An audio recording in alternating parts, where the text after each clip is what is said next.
नमस्कार। कभी सोचा है कि हमारे शरीर के अंदर और यहाँ तक कि बाहर बगीचे में लगे पौधों में भी कुछ अनदेखे मैनेजर चुपचाप सब कुछ कैसे चलाते हैं? हाँ, ये बड़े दिलचस्प मैनेजर है ना? ये असल में छोटे केमिकल संदेशवाहक हैं जिन्हें हम हार्मोन कहते हैं। बिल्कुल। आज हम इन्हीं की दुनिया में थोड़ी गहराई से बात करने वाले हैं। इंसानों और पौधों में हार्मोन्स कैसे काम करते हैं और पौधे वो अपनी जगह पर रहते हुए भी हरकत कैसे करते हैं। हमारे पास कुछ पाठ्य पुस्तकों के अंश हैं और हमारा मकसद है इनमें से सबसे जरूरी और दिलचस्प बातें निकालकर ये समझना कि जीवन की ये केमिकल भाषा कैसे काम करती है। सही। तो चलिए शुरू करते हैं। बिल्कुल। तो सबसे पहले ये हार्मोन है क्या भला, आसान भाषा में? हाँ, वही आसान भाषा में कहें तो ये केमिकल मैसेंजर हैं, जैसे शरीर के अंदर के पोस्टमैन। अच्छा। हाँ, इन्हें खास ऑर्गन्स बनाते हैं जिन्हें ग्लैंड्स या ग्रंथियां कहते हैं। ओके, ग्रंथियां। और ये ग्रंथियां दो तरह की होती हैं। पहली एंडोक्राइन या अंतस्त्रावी। सोचिए ये वायरलेस सिस्टम की तरह है। वायरलेस कैसे? ये अपने हार्मोन सीधे खून में छोड़ देती हैं, जो फिर पूरे शरीर में पहुंच जाते हैं। इनमें कोई नली या डक्ट नहीं होती। अच्छा, वायरलेस मैसेंजर, समझ गई। और दूसरी तरह की? दूसरी हैं एक्सोक्राइन या बहिःस्रावी ग्रंथियां। इनके पास अपनी पाइपलाइन होती है, यानी नलिकाएं या डक्ट्स। अच्छा, इनकी अपनी पाइपलाइन है। हाँ, ये एंजाइम या पसीना, लार जैसी चीजें इन नलिकाओं के जरिए ठीक वहीं पहुंचाती है जहां जरूरत होती है। जैसे हमारी लार ग्रंथि, वो एक्सोक्राइन है। पर आज हम ज्यादातर एंडोक्राइन ग्रंथियों की बात करेंगे, जो हार्मोन बनाती हैं। सही। और इन एंडोक्राइन ग्रंथियों में एक तो बहुत मशहूर है पिट्यूटरी ग्रंथि। मैंने सुना है इसे मास्टर ग्लैंड कहते हैं। ये दिमाग में मटर के दाने जितनी छोटी सी होती है ना? हाँ, मास्टर ग्लैंड कहा तो जाता है, पर मजे की बात यह है कि ये खुद भी किसी और के कंट्रोल में है। अरे! किसके? हाइपोथैलेमस के। हाइपोथैलेमस हमारे दिमाग का वो हिस्सा है जो शरीर का तापमान, भूख, प्यास जैसी कई चीजें संभालता है और यही पिट्यूटरी को निर्देश देता है। अच्छा, तो पिट्यूटरी एक तरह से मिडिल मैनेजर हुई। हाँ, बिल्कुल सही कह सकते हैं। वाह, तो ये मैनेजर ग्रंथि करती क्या है?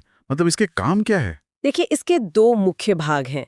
आगे वाला हिस्सा यानी एंटीरियर पिट्यूटरी कई जरूरी हार्मोन बनाता है, जैसे growth hormone GH। Growth hormone यानी जो बढ़ने में मदद करता है? हाँ, जो हमारे कद बढ़ने को कंट्रोल करता है। और प्रोलैक्टिन, जो मां बनने के बाद दूध बनाने में मदद करता है। अच्छा, और पीछे वाला हिस्सा? Posterior pituitary. पोस्टीरियर पिट्यूटरी खुद हार्मोन नहीं बनाता। वो क्या करता है कि हाइपोथैलेमस से आए हार्मोन्स को स्टोर करके जरूरत पड़ने पर रिलीज करता है। अच्छा, ये स्टोर रूम जैसा है। हाँ, एक तरह से। इनमें से एक है ADH, जो शरीर में पानी का बैलेंस बनाए रखता है। अगर इसकी कमी हो जाए तो शरीर बहुत ज्यादा पानी बाहर निकालने लगता है, जिसे डायबिटीज इंसिपिडिस कहते हैं।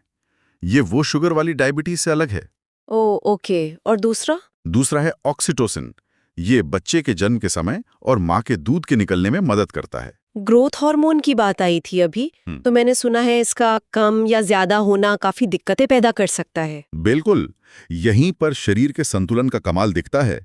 अगर बचपन में ग्रोथ हार्मोन कम रह जाए तो कद छोटा रह जाता है, जिसे ड्वार्फिज्म कहते हैं। हाँ, ड्वार्फिज्म।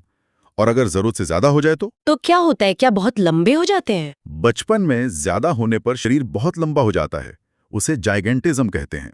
लेकिन अगर बड़े होने के बाद ये हार्मोन ज्यादा बनने लगे, हाँ, तो एक्रोमेगाली नाम की कंडीशन होती है, जिसमें चेहरे, हाथ और पैरों की हड्डियां अजीब तरह से बढ़ने लगती हैं। चेहरा भारी लगने लगता है। बाप रे!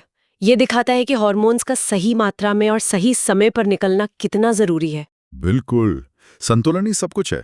वाकई, संतुलन बहुत जरूरी है। पिट्यूटरी के अलावा और कौन सी खास ग्रंथियां हैं जो हमारे शरीर को कंट्रोल करती हैं? जैसे मेटाबॉलिज्म के बारे में कुछ बताइए। शरीर की ऊर्जा बनाने और इस्तेमाल करने की रफ्तार। हाँ, मेटाबॉलिज्म के लिए दो ग्रंथियां बहुत अहम है। पहली है थायराइड ग्रंथि। थायराइड, ये गर्दन में होती है ना? तितली जैसी। हाँ, बिल्कुल। हमारी गर्दन में सामने की तरफ तितली के आकार की होती है। ये थायरोक्सिन हार्मोन बनाती है, जो हमारी बॉडी की स्पीड यानी मेटाबॉलिज्म को सेट करता है। और इसके लिए आयोडीन जरूरी है, मैंने सुना है। घेंघा के बारे में भी पढ़ा था। सही, थायरोक्सिन बनाने के लिए आयोडीन चाहिए। अगर खाने में आयोडीन कम हो तो थायराइड ज्यादा थायरोक्सिन नहीं बना पाती, जिसे हाइपोथायरॉयडिज्म कहते हैं। हाँ, हाइपोथायरॉयडिज्म। इससे शरीर सुस्त पड़ जाता है, वजन बढ़ सकता है और ग्रंथि सूजकर घेंघा बन सकती है। और अगर ज्यादा बन जाए तो? और अगर थायरॉक्सिन जरूरत से ज्यादा बनने लगे तो वो होता है हाइपरथायरॉयडिज्म। तब शरीर हाई गियर में चला जाता है, दिल तेज धड़कता है, वजन कम होता है, घबराहट होती है। समझ गई। तो ये थायराइड हुई। और मेटाबॉलिज्म से जुड़ी दूसरी ग्रंथि कौन सी थी? वो है पैनक्रियाज, यानी अग्न्याशय। ये पेट के पीछे होती है। पैनक्रियाज, ये तो सुना है मिक्स ग्रंथि है। हाँ, ये एक मिक्स ग्रंथि है, मतलब एंडोक्राइन भी और एक्सोक्राइन भी। एक्सोक्राइन हिस्से में ये पाचन के जूस बनाती है, जो खाने को पचाने में मदद करते हैं। और एंडोक्राइन हिस्से में क्या ये शुगर कंट्रोल करती है, जो डायबिटीज से जुड़ा है? बिल्कुल। इसका एंडोक्राइन हिस्सा, जिसे लैंगरहैंस के द्वीप कहते हैं, उसमें खास सेल्स होते हैं। इनमें बीटा सेल्स बनाती हैं इंसुलिन और अल्फा सेल्स बनाती हैं ग्लूकोगॉन। ये दोनों मिलकर हमारे खून में शुगर यानी ग्लूकोज का लेवल कंट्रोल करते हैं। कैसे कंट्रोल करते हैं? मतलब इंसुलिन और ग्लूकोगॉन? देखिए, जब हम खाना खाते हैं और खून में शुगर बढ़ती है तो इंसुलिन रिलीज होता है। ये खून से फालतू शुगर को निकालकर सेल्स में भेजता है एनर्जी के लिए, या फिर लिवर और मांसपेशियों में ग्लाइकोजन के रूप में स्टोर करवाता है। इससे शुगर लेवल कम होता है। अच्छा, और ग्लूकोगॉन? ग्लूकोगॉन ठीक इसका उल्टा करता है। जब शुगर लेवल कम होने लगता है, जैसे व्रत में या खाने के काफी देर बाद, तो ग्लूकोगॉन लिवर में जमा ग्लाइकोजन को वापस ग्लूकोज में बदलकर खून में छोड़ने में मदद करता है, ताकि शुगर लेवल नॉर्मल रहे। हाँ, अगर इंसुलिन ठीक से न बने या शरीर की कोशिकाएं इंसुलिन पर ठीक से प्रतिक्रिया न दें तो खून में शुगर बढ़ जाती है, जिसे हम डायबिटीज मेलिटस या आम भाषा में शुगर की बीमारी कहते हैं। समझ गई। ये तो बहुत जरूरी संतुलन है। अच्छा, मेटाबॉलिज्म के अलावा तनाव या स्ट्रेस से निपटने के लिए भी कोई खास हार्मोन है, वो फाइट या फ्लाइट वाला? हाँ, उसके लिए हैं एड्रिनल ग्रंथियां। ये हमारी किडनी के ऊपर टोपी की तरह बैठी होती हैं। टोपी की तरह? अच्छा। हाँ, और ये एड्रेनालिन, जिसे एपिनेफ्रीन भी कहते हैं, हार्मोन बनाती हैं जब भी कोई खतरा या तनाव महसूस होता है। जैसे अचानक सामने कुत्ता आ जाए? हाँ बिल्कुल, या कोई जरूरी इंटरव्यू हो तो ये हार्मोन तेजी से खून में घुलता है। और फिर क्या होता है? फिर शरीर एक्शन के लिए तैयार हो जाता है। दिल जोर से धड़कने लगता है, ब्लड प्रेशर बढ़ जाता है, सांस तेज हो जाती है, मांसपेशियों में खून और एनर्जी ज्यादा पहुंचती है, ताकि हम या तो उस खतरे से लड़ सकें, फाइट, या भाग सकें, flight. Wow, instant energy boost. हाँ, ये ग्रंथियां कोर्टिसोल जैसे दूसरे स्ट्रेस हार्मोन भी बनाती हैं, जो लंबे समय के तनाव में भूमिका निभाते हैं। ये तो कमाल का इमरजेंसी सिस्टम है। अच्छा, अब एक और अहम पहलू, शरीर में प्रजनन यानी रिप्रोडक्शन, इसे कौन से हार्मोन कंट्रोल करते हैं? उसके लिए हैं गोनैड्स यानी जनद, पुरुषों में वृषण या टेस्टिस। टेस्टिस, हाँ। ये मुख्य रूप से टेस्टोस्टेरोन बनाते हैं। ये हार्मोन पुरुषों वाले शारीरिक बदलाव, जैसे आवाज का भारी होना, दाढ़ी मूंछ छाना और स्पर्म प्रोडक्शन के लिए जिम्मेदार है। और महिलाओं में? महिलाओं में अंडाशय या ओवरीज, ये ईस्ट्रोजन और प्रोजेस्टेरॉन बनाती हैं। एस्ट्रोजन और प्रोजेस्टेरॉन, इनके क्या काम है? एस्ट्रोजन महिलाओं वाले शारीरिक विकास और मेंस्ट्रुअल साइकिल को कंट्रोल करता है, और प्रोजेस्टेरॉन ये प्रेगनेंसी को बनाए रखने और सपोर्ट करने के लिए बहुत जरूरी है। इसे प्रेगनेंसी हार्मोन भी कहते हैं। ओह अच्छा, तो हमने देखा कि कैसे अलग-अलग hormone growth, metabolism, stress, reproduction सब मिलकर शरीर को सही ढंग से चला रहे हैं। ये तो हुई इंसानों की बात, पर पौधे, क्या उनमें भी ऐसा कुछ सिस्टम होता है? वो तो एक ही जगह रहते हैं। बिल्कुल होता है। पौधे भले ही एक जगह खड़े रहें, पर उनके अंदर भी केमिकल मैसेंजर्स का एक पूरा नेटवर्क काम करता है। उनके अपने हार्मोन्स होते हैं, जिन्हें फाइटो हार्मोन कहते हैं। Phyto hormone? अच्छा। हाँ, ये उनके बढ़ने, फलने, फूलने और सबसे जरूरी अपने आसपास के माहौल पर प्रतिक्रिया देने में मदद करते हैं। सच में? कौन-कौन से होते हैं ये पौधों के हार्मोन? कुछ खास नाम? हाँ, मुख्य रूप से 5 तरह के माने जाते हैं। पहला है ऑक्सिन। ऑक्सिन, ये क्या करता है?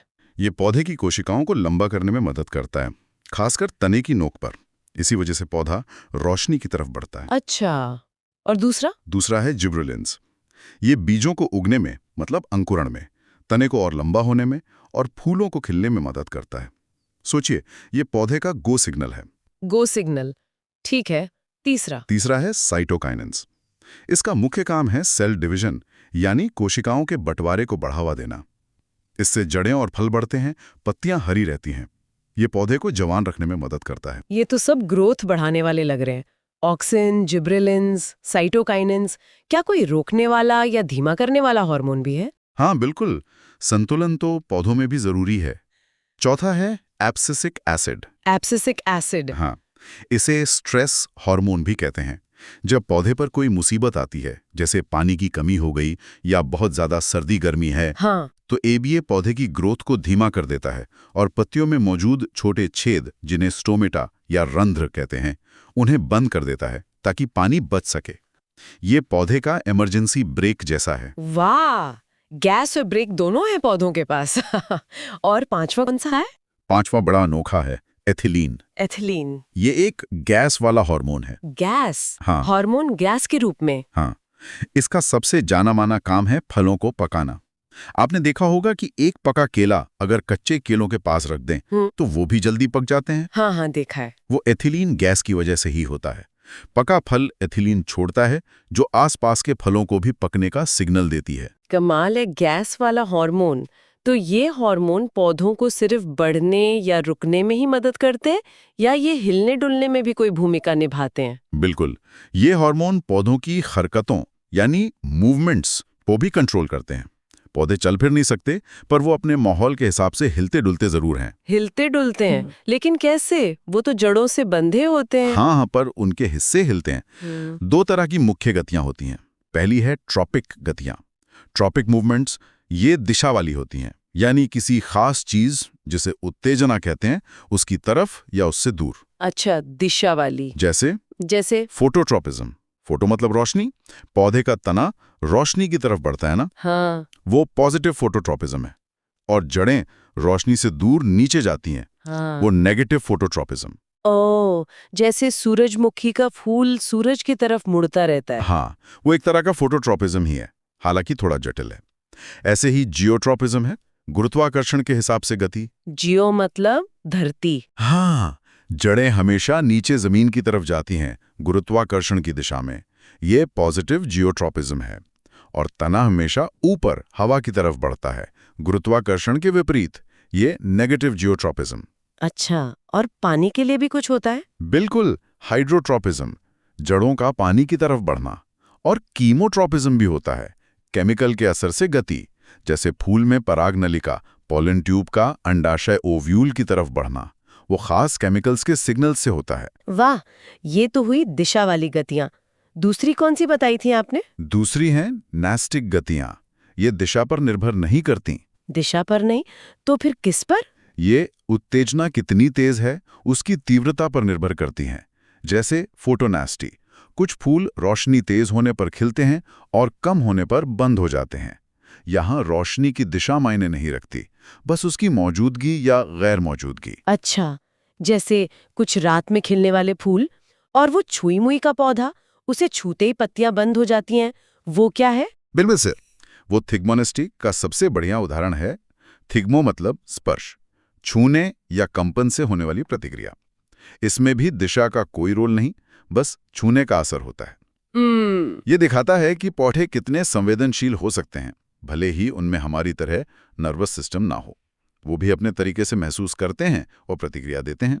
तो कुल मिलाके अगर हम देखें, चाहे इंसान हो या पौधे, दोनों ही अपनी जिंदगी चलाने और अपने माहौल के हिसाब से ढलने के लिए इन केमिकल संदेशवाहकों यानी हार्मोन्स पर बहुत ज्यादा निर्भर करते हैं। एकदम। इंसानों में ये सिस्टम बेशक बहुत जटिल है, जिसमें ढेरों ग्रंथियां और हार्मोन मिलकर तेजी से काम करते हैं, एक ऑर्केस्ट्रा की तरह। हाँ। पौधों में सिस्टम शायद थोड़ा सरल लगता है, पर उतना ही प्रभावी है उनके जीवन के लिए। दोनों ही मामलों में ये हार्मोन्स शरीर के अंदरूनी संतुलन को बनाए रखने, जिसे होम्योस्टेसिस कहते हैं, और बाहरी दुनिया के साथ तालमेल बिठाने के लिए बेहद जरूरी हैं। अगर हम इसे बड़ी तस्वीर में देखें तो ये केमिकल बातचीत ही जीवन का आधार है ना? बढ़ने से लेकर खाने पीने, तनाव झेलने, बच्चे पैदा करने और यहाँ तक कि एक फूल के खिलने तक, सब कुछ इन्हीं हार्मोन्स के इशारों पर नाच रहा है। बिल्कुल, ये दिखाता है कि जीवन कितना जटिल है और कितना फाइनली ट्यून्ड है। मतलब कितनी बारीकी से संतुलित है, जरा सा भी गड़बड़ होने पर कितना असर पड़ सकता है। आज की बातचीत से ये तो साफ हो गया कि हमारे शरीर का हर सिस्टम कितना इंटरकनेक्टेड है और हार्मोन्स का सही बैलेंस हमारी सेहत के लिए कितना ज़्यादा ज़रूरी है।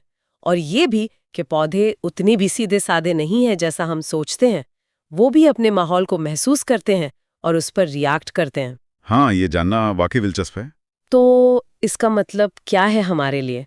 ये हमें सोचने पे मजबूर करता है। जैसे अगर पौधे पर्यावरण के संकेतों पर इतनी सटीकता से प्रतिक्रिया देते हैं, तो क्या हम भविष्य में इस जानकारी का इस्तेमाल खेती को बेहतर बनाने के लिए कर सकते हैं? ये एक अच्छा सवाल है। क्या हम ऐसी फसलें बना सकते हैं जो बदलती जलवायु जैसे सूखा या ज्यादा गर्मी को बेहतर झेल सके, उनके हार्मोनल रिस्पॉन्स को समझकर? और दूसरी तरफ इंसानी हार्मोन्स को बाहर से बदलना, जैसे ग्रोथ हार्मोन थेरेपी या स्टेरॉइड्स का इस्तेमाल, इसके नैतिक पहलू क्या हैं? कहाँ तक जाना सही है? हाँ, ये गंभीर विचार है। ये कुछ ऐसे सवाल हैं जिन पर हम सब सोच सकते हैं। आज के लिए इतना ही। धन्यवाद। धन्यवाद।